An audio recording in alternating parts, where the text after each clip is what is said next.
Bharti Airtel CEO Gopal Vittal has asserted that a large nation like India needs three private players in telecom. In keeping with that view, he has expressed hope that the government would offer some relief to the industry.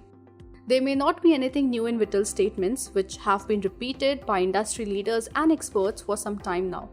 They come at a time when Vodafone Idea's struggle to stay afloat has only got tougher. Surely it's time the government stepped in, but it isn't so straight and simple. Why? Because the government stands to lose regardless of whether it saves debt-laden Vodafone Idea or not. And it's actually a situation where the government will have to choose between the devil and the deep sea. Yes, you heard it right. Let's first understand the ground reality from independent market expert Ambrish Paliga. I have a different view on Vodafone issue. It was becoming amply clear that promoters were not keen to fund further, especially if the AGR issue is not resolved in their favor. And post the Supreme Court judgment, putting a lid on the recomputation, the countdown had begun. However, I believe that now it's more of a government's hot potato than that of the promoters, who have now washed off their hands. And government cannot afford to ignore it for a couple of reasons which I am stating now. Firstly, it's a decently large employer, about 15,000 on the rolls, and possibly another 35,000 or more dependent directly or indirectly on Vodafone Idea for their living. The second issue is that it will turn into an NPA.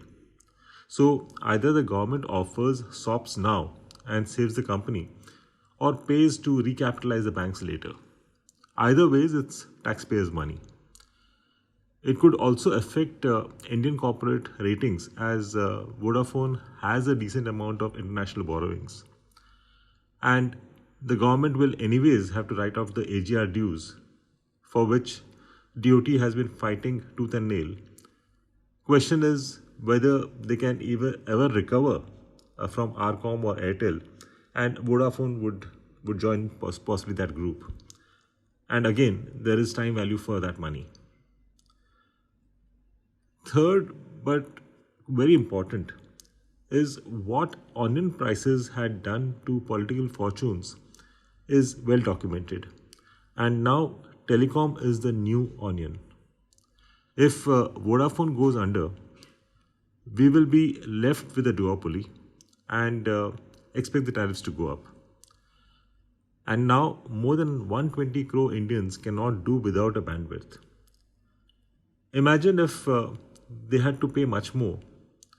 In fact, petrol prices don't affect the bottom of the pyramid directly, but telecom surely does.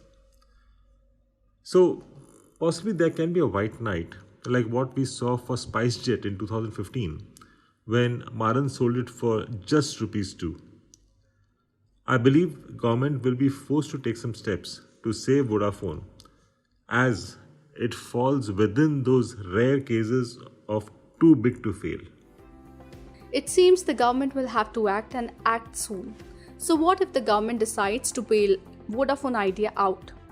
In that case, the government will have to extend the same incentives to the entire telecom sector, not just Vodafone Idea.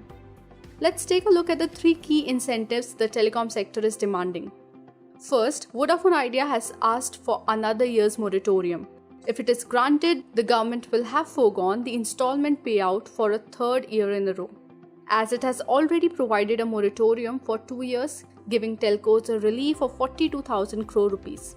And second, the telecom industry wants license fees to be brought down from 4% of adjusted gross revenue to 1%, and halving of the 8% spectrum user charges. Again, this would mean a substantial reduction in payouts to the government. Thirdly, the industry is hoping that the government will pay GST refunds. If it does, the government will have to shell out 35,000 crore rupees to all the telcos. But what if the government decides against supporting the telecom industry? The government still stands to lose revenue. A Cellular Operators Association of India's estimates last year calculated that the revenue loss due to GST, license fees and spectrum user charge payouts would be to the extent of 17,000 crore rupees. All this means that the government will have to do a balancing act to keep the company afloat without losing out much on the revenue part. Well, this is easier said than done.